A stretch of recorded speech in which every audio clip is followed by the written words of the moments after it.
filled with an abundance of life. Savory.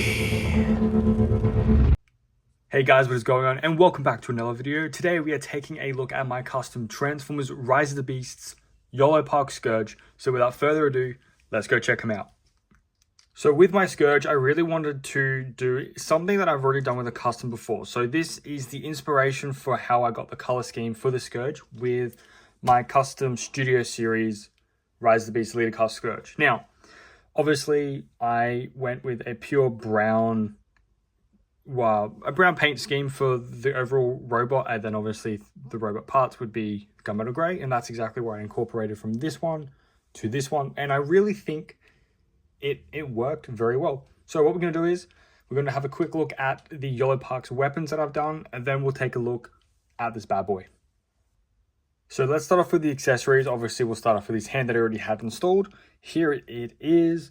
Very, very simple. It is a full gunmetal gray paint over, and then throughout it, I went with a white, like a wash of the brown Chimera paint.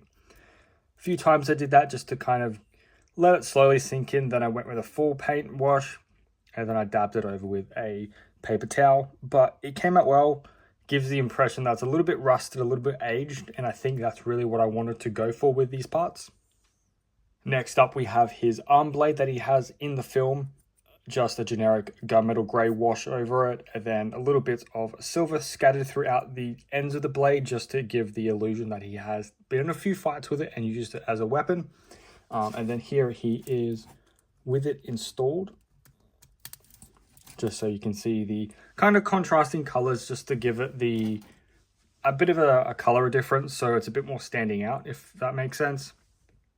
And last but not least, we've got the blaster that he uses. Now, this was the exact same as the other two, full gunmetal gray paint over, and then again, like the claw hand, bit of brown with a water wash till it got to the point where I wanted to, and then I went with a full brown paint over, then dabbed it off.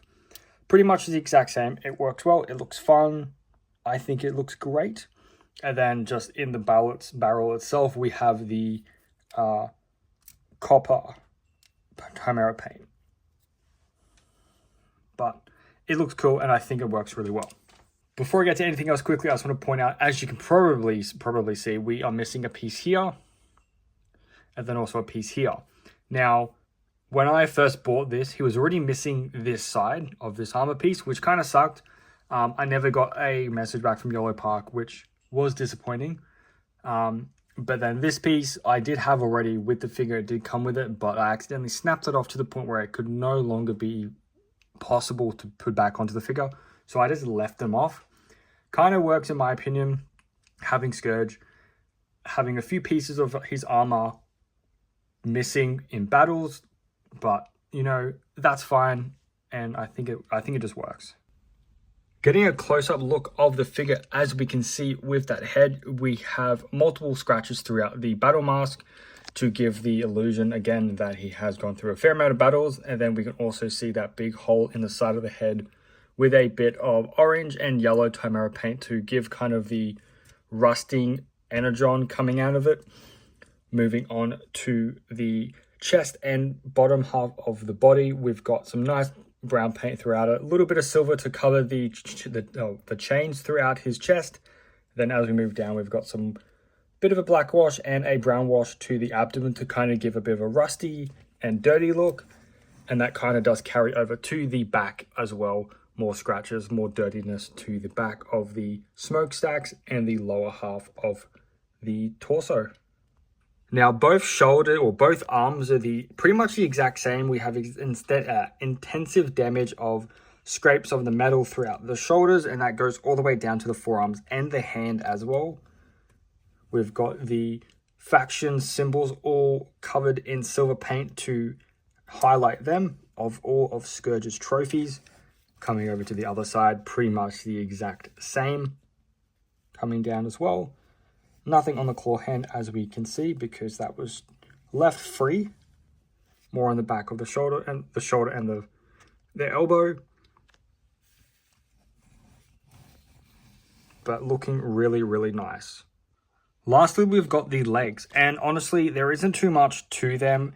primarily it's just a little bit of rusting on the front half, as we can see right here, and then tiny bits of scratches and scrapes throughout the bottom half, just to give him a bit of battle damage throughout the legs. Not normally what I would add to him, but overall not too shabby, and I think it came out nicely for the bottom half.